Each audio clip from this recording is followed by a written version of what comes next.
Hydromark. And how much were you using? And... I was a binge user, so I would use what I could get a hold of. Okay. By stealing it from the patient. Liz worked as a nursing home worker and had access to all her patients' medicine. For years, Liz had been stealing a drug named hydromorphone, a strong painkiller similar to the likes of morphine, and using it secretly to deal with stress. But it turns out addiction wasn't the only mental issue she was dealing with. So as far as your latest position at St. Elizabeth, yeah, that was your last position as a RN, is that yes, correct? It was. Okay. Yes. And you said you resigned from there? Yes. Okay. What brought you to that? That's where things get a little crazy. Okay. This is part that I haven't told the doctors.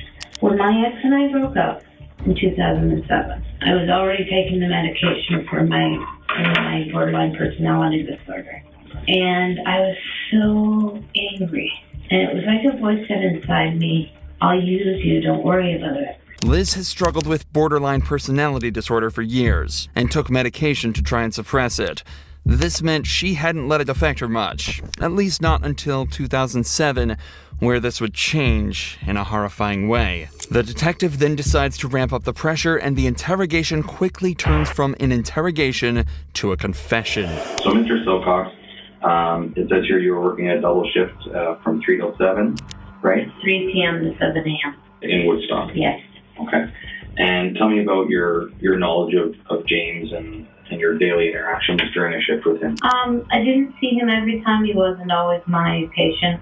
I just knew from what people had said that he would grab the nurse's breasts and buttocks, and he would say horribly inappropriate things about his wife, that now he was there, just would say different things. And he did touch me inappropriately once. James Silcox was an 84-year-old veteran with dementia being cared for by Liz and the team. But one evening, care would turn to carnage as Liz began to fill with rage and made a choice that would change the course of her life forever. About 9:30, I gave him a dose of 50 milligrams of insulin. He's not diabetic. And gave him an insulin shot. Throughout the night, he was yelling out, "I love you," and "I'm sorry." It's not to me, but just you could hear him calling out in his room, and that's what he was calling out. And then at 3:30, the PSWs came to me and said that he was gone. The doctor came in and said that his cause of death was from an embolism due to his post-hip. He'd had hip surgery. Dr. ruled it embolism due to post-hip surgery. Insulin overdoses occur when someone takes more insulin than they need, regardless of if they're diabetic or not.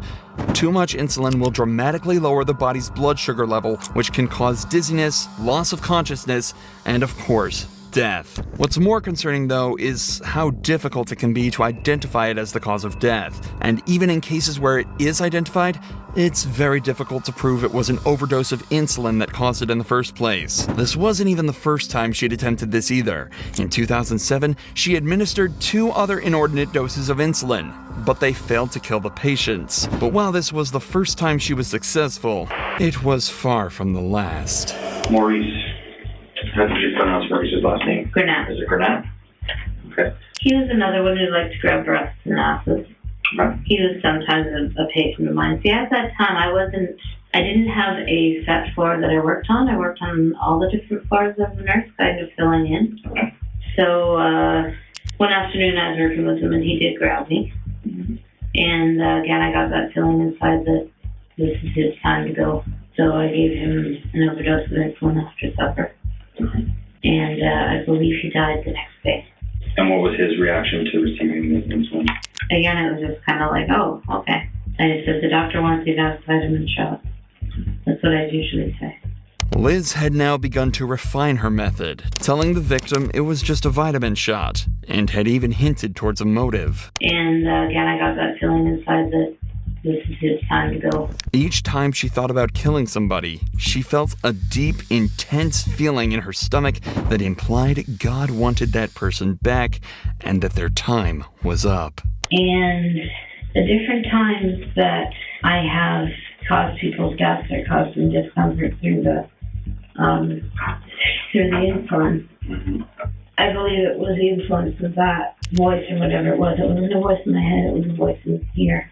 So, but yeah, I just had a sense after my marriage broke up that God was going to use me for something. And then after a while, I started to really wonder after some of the murders if it was God or if it was the devil fooling me.